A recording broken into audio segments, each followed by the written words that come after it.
पाकिस्तान की मगरबी सरहद पर हालात अभी भी कशीदा है।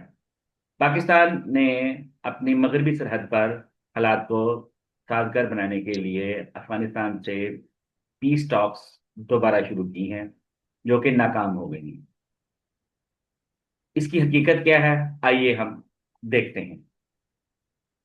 आप देख रहे हैं आप न्यूज़ चैनल। मैं हूं आपका होस्ट अमजद अता, और हमारे साथ हैं हमारी को होस्ट मिस सबा हदायत अली सर।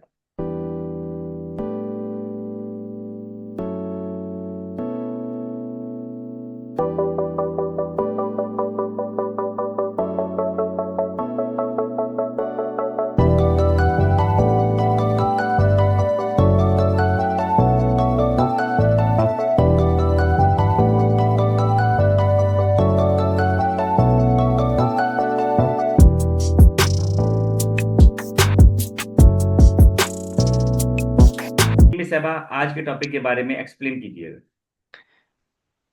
आज का हमारा टॉपिक सर पाकिस्तान अफगानिस्तान की पीस टॉक है। और ये फेल क्यों हुई है रिसेंटली, और इसमें हम देखते हैं कि इश्यूज पाकिस्तान की तरफ से था या अफगानिस्तान अथॉरिटीज की तरफ से इश्यूज आए थे। उस पर हम डिटेल से बात करेंगे। आज हम देखते हैं कि पाकिस्तान के अफगानिस्तान के साथ इतने गहरे और इतने अच्छे ताल्लुकात होने के बावजूद हालात क्यों खराब हुए हैं, और जो इस वक्त हमने पीस टॉक्स जो स्टार्ट की थी वो क्यों नाकाम हो गई। फर्स्ट टाइम ऐसा हुआ है कि जी तालिबान के फॉरेन मिनिस्टर ने पाकिस्तान को धमकियां दी हैं और पाकिस्तान को वार्निंग दी है। माजी में इसकी एग्जाम्पल जी। नहीं मिलती। हाँ, ये जरूर है हम्म। कि तालिबान के अलावा जो यहाँ पर हुकूमतें आई हैं, उन हुकूमतों ने पाकिस्तान को धमकियां भी दी हैं, पाकिस्तान को वार्निंग भी दी हैं। बल्कि आपके तवज्जुह से मैं अपने नाज़रीन को ये बताना चाहता हूँ कि 1947 में जब पाकिस्तान मार्ज़ वजूद में आया, तो पाकिस्तान ने यूएन की मेंबरशिप के लिए अप्लाई किया सितंबर 1947 में। जनरल असेंबली में जब वोटिंग हुई तो पूरी दुनिया में सिर्फ एक मुल्क था, अफगानिस्तान, जिसने पाकिस्तान के अगेंस्ट वोट दिया कि पाकिस्तान को यूएन का मेंबर नहीं होना चाहिए। उसके बाद हमारे ताल्लुकात अफगानिस्तान के साथ उतार चढ़ाव का शिकार रहे हैं। लेकिन जब से तालिबान गवर्नमेंट आई है, मुल्ला उमर और उसके बाद जितनी भी तालिबान की गवर्नमेंट आई हैं, ऐसा कभी नहीं हुआ कि तालिबान गवर्नमेंट ने पाकिस्तान को वार्निंग दी हो और धमकियां दी। जब से ये तालिबान गवर्नमेंट इक़्तिदार में आई है, अगस्त 2021, तब से लेकर अब तक हमारे इनके साथ मल्टीपल राउंड हुए हैं। ये जो लास्ट टॉक्स हुई हैं, ये इस्तांबुल में हुई, और इसमें कोई भी ब्रेक थ्रू नहीं हुआ। पाकिस्तान कहता है कि जी पाकिस्तान ने अफगान गवर्नमेंट को बाकायदा एविडेंस दिए हैं कि जिसमें अफगान टेरिटरी पाकिस्तान के अगेंस्ट इस्तेमाल हो रही है। अफगान गवर्नमेंट ने ये चीजें एक्सेप्ट भी बाज़त की हैं, लेकिन हमें अभी तक कोई एश्योरेंस नहीं मिली। पाकिस्तान के इंफॉर्मेशन मिनिस्टर ने कहा है कि वो कह रही थी कि अफगान गवर्नमेंट इस वक्त जो कोर इशू है इससे हट रही है, दूसरी बातों की तरफ ये लोग मसले को उलझा रहे हैं, जिसकी वजह से हमारी पीस टॉक्स जो है ना आगे नहीं हो रही। वो अहम नुकात जिसकी वजह से ये मुज़ाकरात नाकाम हो गए, उसकी बेसिक रीजन में से एक अहम रीजन ये है कि अफगान गवर्नमेंट जो है वो किसी किस्म की गारंटी देने के काबिल नहीं है। वो इस वक्त इस कैपेसिटी में नहीं है कि वो गवर्नमेंट ऑफ पाकिस्तान को ये गारंटी दे सके कि जी हम इन मिलिटेंट्स को कंट्रोल कर लेंगे। पाकिस्तान मुसलसल ये क्लेम कर रहा है कि जी उसके इलाकों पर हमले हो रहे हैं और मिलिटेंट्स अटैक्स हैं और पाकिस्तानी उस पर टारगेट हो रहे हैं। पाकिस्तान का ये मुतालबा है कि जी इसको कंट्रोल किया जाए और इसको ख़त्म किया जाए। कि जी पाकिस्तान के अंदर से भी एक प्रेशर आया है कि जी क्या वजह है कि जी पाकिस्तान इन चीज़ों को कंट्रोल नहीं कर पा रहा है, और अफगान बॉर्डर से ये मुसलसल ऐसे हमले क्यों हो रहे हैं। हाँ, पाकिस्तान के और तालिबान के दरमियान में जो ताल्लुकात हैं वो इस वक्त तोड़ फोड़ का शिकार है, वो स्मूथली नहीं चल रही।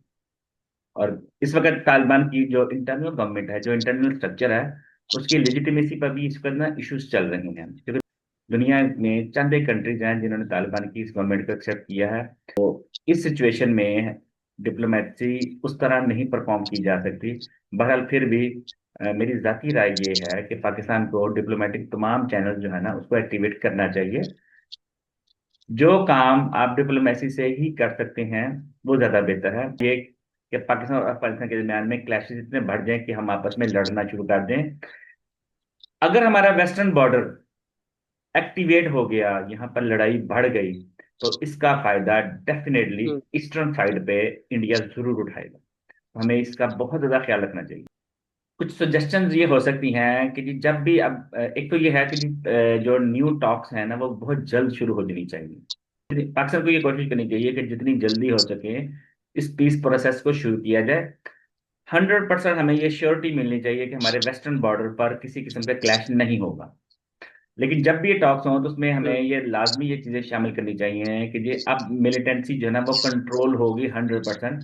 और अफगानिस्तान जो है वो कमिटमेंट वो करेगा। डिप्लोमेसी के रूल्स अडॉप्ट करने पड़ेंगे। वैसे अब आपके तवज्जो से मैं अपने नाज़रीन को इसकी सबसे बड़ी एग्जांपल देता हूँ कि थोड़ा सा पीछे चले जाइए माजी में। इंडिया तालिबान के खिलाफ क्या क्या जुबान इस्तेमाल करता था। और इंडियन डिप्लोमेसी का ये आलम है कि ये अफगानिस्तान के वजीर खारजा का सबसे लंबा टूर जो है वो दिल्ली का हुआ। दिल्ली में बैठकर अफगान फॉरेन मिनिस्टर ने जो पाकिस्तान के लिए लैंग्वेज इस्तेमाल की है वो बिल्कुल मुनासिब नहीं। दोनों तरफ से बॉर्डर के मॉनिटरिंग जो है वो मैकेनिज्म होना चाहिए और वेरिफिकेशन के लिए कि थर्ड पार्टी इसमें इंक्लूड हो और फिर ये बात क्लियर कट हो सके कि जी वायलेशन कहाँ से हो रही है।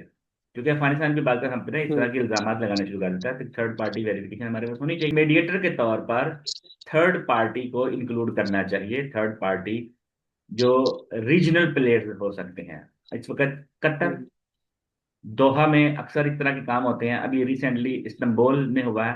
फिर बीजिंग को इन्वॉल्व किया जा सकता है। चाइना इस वक्त रीजनल मामला में काफी ज्यादा एक्टिव काम कर रहा है और चाइना को हम मजीद इसमें इन्वॉल्व कर सकते हैं।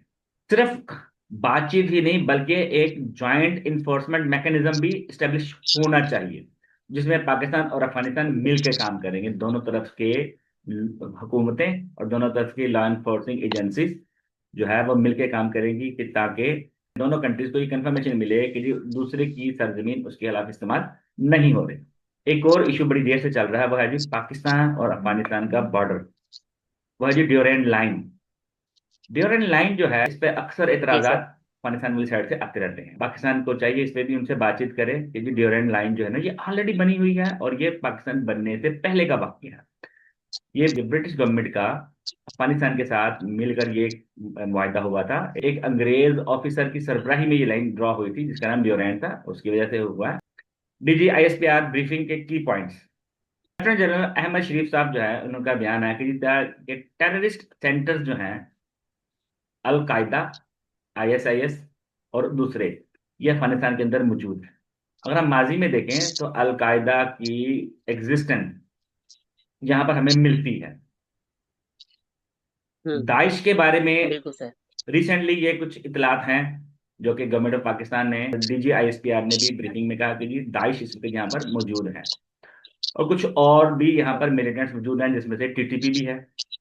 पाकिस्तान ने इस ख्वाहिश का इजहार किया है कि अफगान तालिबान रिजीम TTP को फैसिलिटेट ना करे और उनको हर सूरत रोकें कि वो पाकिस्तान के अगेंस्ट टेररिस्ट एक्टिविटीज ना करे। यहाँ पर एक और बड़ी प्रॉब्लम है वो ये है कि जब नेटो यहाँ से जब गई इंक्लूडिंग अमेरिका दोहा में जब इन्होंने हम्म टॉक्स कंप्लीट की थी तो ये अपना $7 बिलियन के मालियत का सामान जो कि ज्यादातर वेपन है वो यहाँ से ना उठा सके। बिल्कुल ये सर ऐसे ही। सारा वेपन जो है इस वक्त पाकिस्तान के अगेंस्ट इस्तेमाल हो सकता है और पाकिस्तान को इस पे बहुत शदीद कंसर्न है कि ये वेपन हमारे खिलाफ इस्तेमाल हो रहा है और मजीद हो सकता है। 2024 की रिपोर्ट के मुताबिक 1873 टेररिस्ट जो है ना वो मारे गए जिसमें से 136 अफगान नेशनल्स थे। पाकिस्तान में नेशनल एक्शन प्लान जो है ये माजी में एक्टिवेट किया गया था। मैं अपने नाज़रीन को ये बात बताना चाहता हूँ कि नेशनल एक्शन प्लान पे हमारी ऑलरेडी वीडियो मौजूद है। पाकिस्तान की तमाम पॉलिटिकल पार्टीज जो है इस बात पर एग्री हैं कि टेररिज्म को रोकने के लिए नेशनल एक्शन प्लान को दोबारा स्ट्रेंथन किया जाए।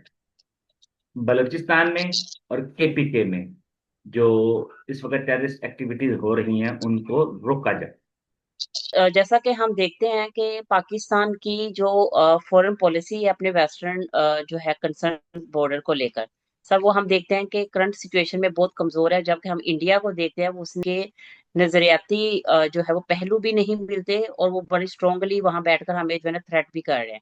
तो सर इसमें आप हमें क्या सजेशन देते हैं एज अ एनालिस्ट कि हमारी गवर्नमेंट जो है वो कौन से ऐसे जो है पॉइंट्स पर काम करे जिसमें हम अपने इनके साथ पीस टॉक को जो है वो पॉजिटिव वे से जो है ना कंक्लूड कर सके।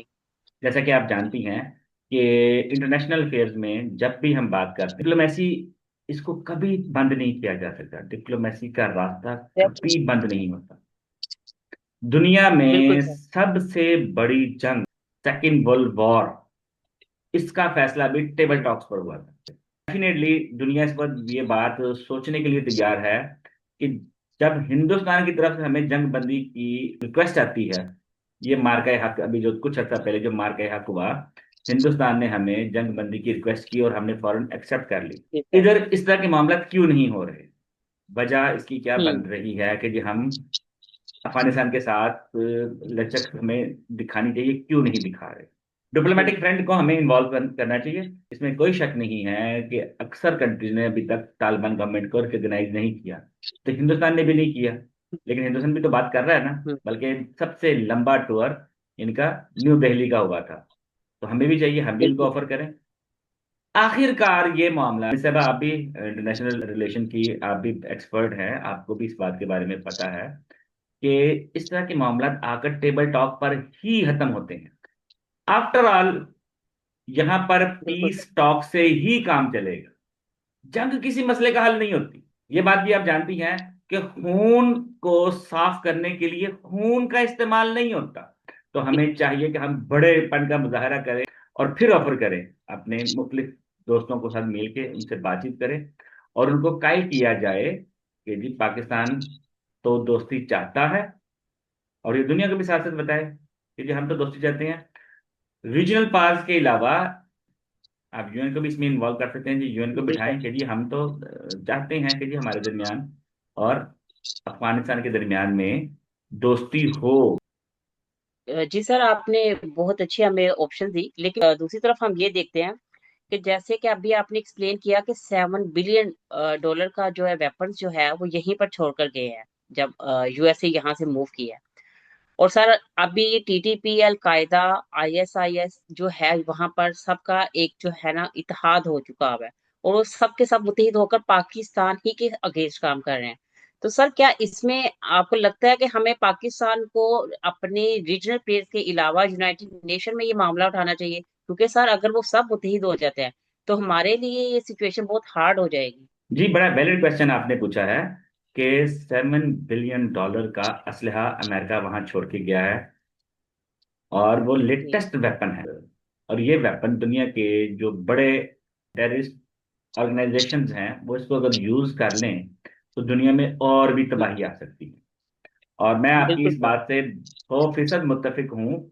हमें दुनिया को बताना चाहिए कि ये अगर आज पाकिस्तान के खिलाफ ये असला इस्तेमाल हो सकता है या हो रहा है, जी। तो कल को ये आपके जी। खिलाफ भी इस्तेमाल हो सकता है। तो हमारे आज के इस प्रोग्राम का वक्त इख्तिताम को पहुंचता है, इस दुआ के साथ कि अल्लाह ताला सारी दुनिया के मुसलमानों की और खुसूसन ठीक है पाकिस्तानी सर। की तमाम मुश्किलात को आसान करे। चैनल को सब्सक्राइब कीजिएगा, लाइक कीजिएगा। अगले प्रोग्राम तक की इजाजत। पाकिस्तान जिंदाबाद।